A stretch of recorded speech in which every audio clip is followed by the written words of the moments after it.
নমস্কার বন্ধুরা, হ্যাপি পারু রান্নাঘর তোমাদের জন্য আরও একটা রেসিপি নিয়ে হাজির হলো। আশা করি তোমরা সবাই খুব খুব ভালো আছো। আর এখানে দেখো আমি পেঁয়াজ কুচিয়ে নিয়েছি আর ধনেপাতা কুচিয়ে নিয়েছি। আর এখানে 1 কাপ মুড়ি নিলাম, এটা আমি দিয়ে দেবো। আর খুবই সামান্য কম সময় মধ্যে একটা তোমাদের সাথে টিফিন বানানো শেয়ার করব।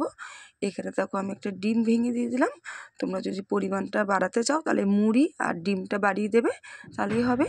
আর এখানে দেখো আমি 1 চিমটি হলুদ দিলাম, খুব একটা বেশি দেওয়ার দরকার নেই। আর এখানে সামান্য একটু লঙ্কার গুঁড়ো দিলাম, তোমরা লঙ্কার গুঁড়োর বদলে তোমরা গোলমরিচের গুঁড়োও দিতে পারো। আর এখানে দেখো একটুখানি সামান্য পরিমাণ মতন লবণ দিলাম, ব্যাস আর কোনো কিছু লাগবে না। এই হলো উপকরণ। সেই সামান্য উপকরণ দিয়ে দারুণ একটা টিফিন বানানো যাক।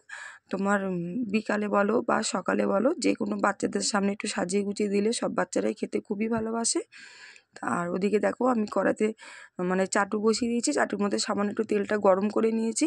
নেওয়ার পরে আমি ওই মুড়ির মিশ্রণটা খুব ভালোভাবে মাখিয়ে আমি ওর মধ্যে ছেড়ে দিলাম।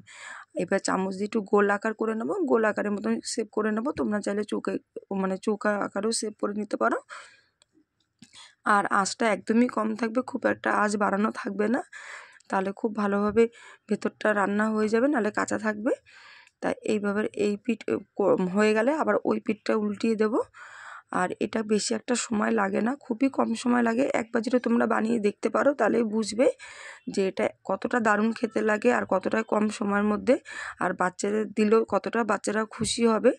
আর এটার মধ্যে মুড়িটা খাওয়া শরীরের পক্ষে খুবই ভালো। ডিমও আছে, খুবই পুষ্টিকর একটা খাবার, কোনো ঝুটঝামেলা নেই। তোমরা এটা বাচ্চাদের স্কুলে টিফিন দিতে পারো বা বিকালে টিফিন বানিয়ে দিতে পারো, বা বড় থেকে ছোট সবাই খেতে পারবে এটা। এবার এটা আমি খুন্তি দিয়ে আমি 4 টুকরা করে কেটে নেব। তোমরা চাইলে এটা নামিয়ে একটা ছুরি দিয়েও কেটে নিতে পারো, তাহলে আমার রেডি। এটা রেসিপিটা একদমই তোমরা দেখতেই পেলে একদমই খুব কম উপকরণ আর খুব কম সময়ের মধ্যে একটা খুব তাড়াতাড়ি করে একটা টিফিন বানানো যায়। আর এটা দারুণ খেতে লাগে, একবার খেলেই তোমরা বুঝতে পারবে। দেখো এইভাবে আমি নামিয়ে নিয়েছি। আর তোমার দেখো ভেতরটা আমি একবার দেখিয়ে দিই, ভেতরটা কত সুন্দর হয়েছে, একটুকু কাঁচা ভাব নেই। আর তোমরা চাইলে এর মধ্যে হয়তো নানা রকম সবজি দিতে পারো, বাচ্চারা অনেক সময় সবজি খেতে চায় না।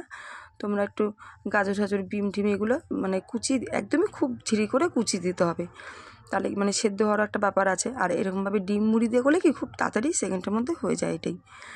তা তোমরা নানা রকম সবজি দিয়েও একটু করতে পারো, তাহলে বাচ্চারা খেতে পারবে, কারণ যেহেতু বাচ্চাদের এমনিতে সবজি খাওয়ার নিয়ে একটু খুব ঝামেলা করে। তো যাই হোক, তোমরা তোমাদের মনের মতন করে নিও। আর এইভাবে বানিয়ে খেলে অবশ্যই কিন্তু আমাকে কমেন্টে জানিও কেমন লাগলো।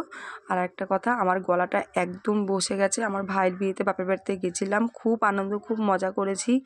তার ঠান্ডা জিনিসটা আমি বুঝতে পারিনি, গায়ে খুব একটা গলা টলা কিছু চাপাতে পারিনি, তাই এতটাই অতিরিক্ত ঠান্ডা লেগে গেছে, তাই এই অবস্থা গলার। ওষুধ খাচ্ছি, ঠিক হয়ে যাবে। তা আবার পরে দেখা হচ্ছে, টাটা।